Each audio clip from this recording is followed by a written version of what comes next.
ও আল্লাহর বান্দা আর একটু আগিয়ে যায়, ধরা যদি পড়ে যায় ওই কঠিন কিয়ামতের দিকে নিশ্চিতভাবে ছাড় পাওয়ার কোনো রাস্তা নাই। নবী আমার 1 তারিখে সাহাবাদেরকে বললেন, ও আমার সাহাবারা, ও আমার সাহাবীরা, কঠিন কিয়ামতের দিন কোন বান্দা বান্দি যদি আল্লাহর কাঠগড়ায় ধরা পড়ে যায়, আল্লাহর শাহী দরবারে যদি ধরা পড়ে যায়, কোন ব্যক্তি ছাড়ানোর জন্য যাবে না। কারণ ওদিন বলবে নাফসি নাফসি, আমার উপায় কি হবে, আমার উপায় কি হবে। নবীরা বলবে, রাসূলরা বলবে, একমাত্র আমার নবী, আপনার নবী বিশ্ব নবী মুহাম্মদুর রাসূলুল্লাহ ওই দিন সিজদায় লুটিয়ে পড়বে, বলবে রব্বি হাবলি উম্মতি।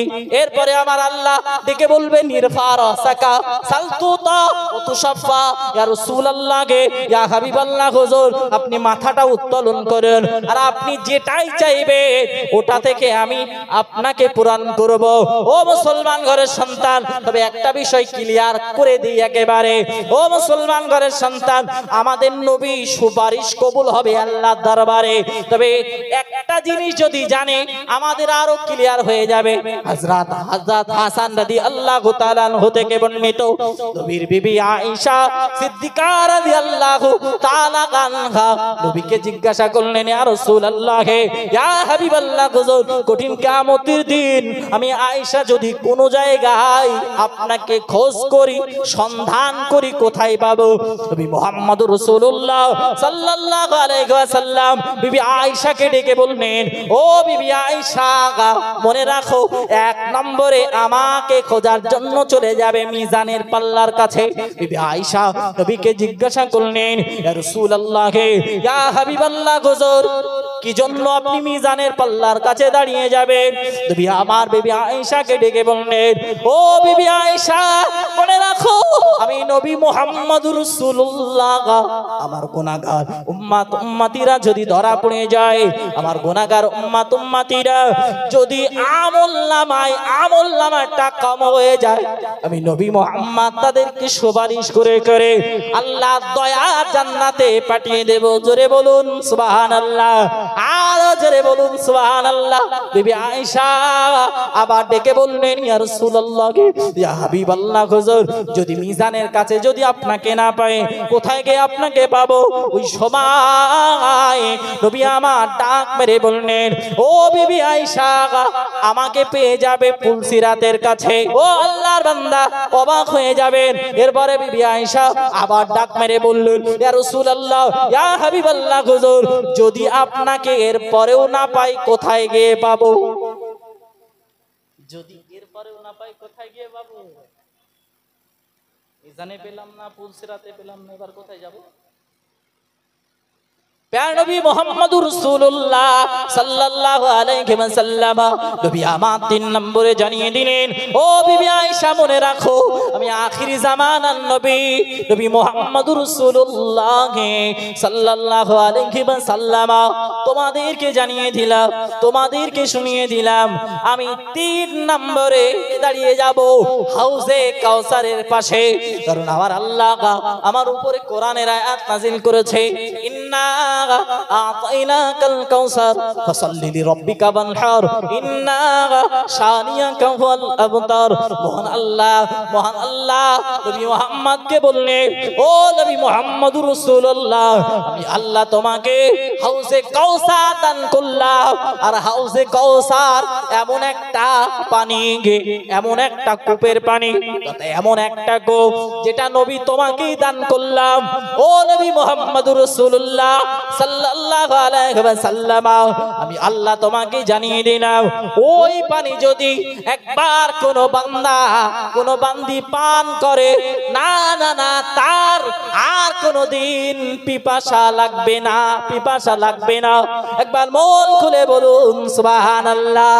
বিবি আয়েশাকে ডেকে বললেন, আমার উম্মত উম্মতিরা ওই কঠিন কিয়ামতের দিন অত্যন্ত ক্লান্ত থাকবে, শ্রান্ত থাকবে। আমার উম্মত উম্মতিরা কষ্টের কারণে ছটফট করবে, পানি চাই বলে চিৎকার মারবে।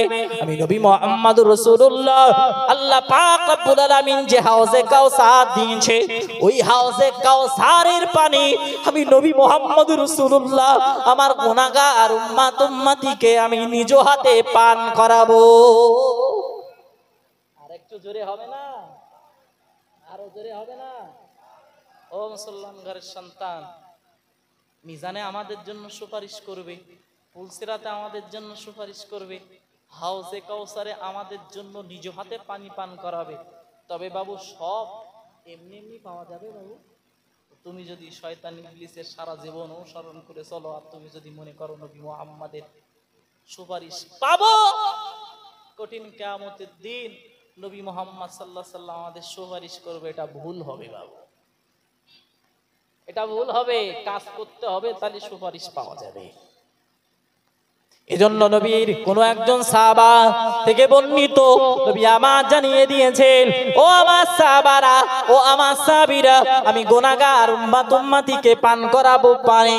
আমার গুনাহগার উম্মতকে আমি সচক্ষে দেখে ফেলবো, চিনেও ফেলবো। তার কিছু আলামত রয়েছে, ব্যাখ্যায় আমি যাব না। ও মুসলমান ঘরের সন্তান, তবে অবাক হয়ে যাবেন, নবী আমার ডেকে বললেন, সাহাবাদেরকে ডেকে বললেন, ওগো আমার সাহাবারা, ওগো আমার সাহাবীরা, ও আমার সাহাবীরা, জেনে রাখো, হঠাৎ করে আমার মাঝখানে আর আমার উম্মতের মাঝখানে পর্দা খাড়া হয়ে যাবে। না আমি উম্মতকে দেখতে পাবো, আর না উম্মত আমাকে দেখতে পাবে।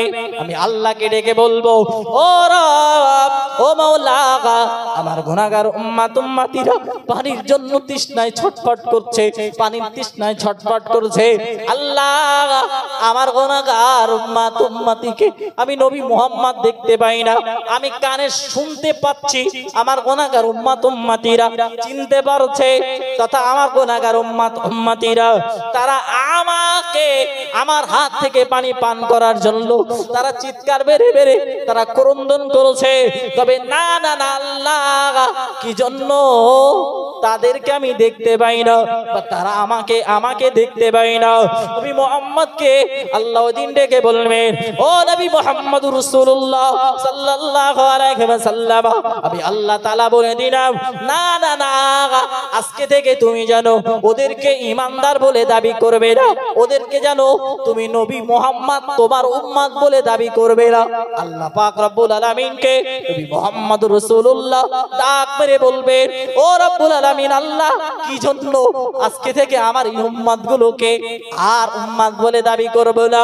ওই সময় আমার আল্লাহ নবী মুহাম্মদকে ডেকে বলবেন, নবী মুহাম্মদকে ডেকে বলবেন, ও নবী মুহাম্মদ, না না, আমি আল্লাহ এই পৃথিবী জমিনে আমি আল্লাহ বলেছিলাম, ওয়ালা তাকরাবুল ফাহিশা মা যাহারা মিনহা ওয়া মা বাতানা, প্রকাশ্য গোপনে অশ্লীলতার সঙ্গে কশিন কালো লিপ্ত হওয়া যাবে না।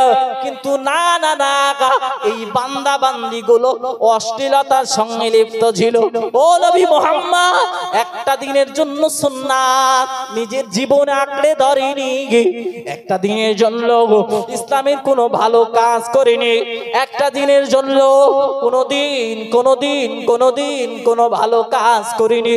এজন্য আপনি আজ এই কঠিন কিয়ামতের দিন এদেরকে উম্মতি বলে দাবি করবেন না।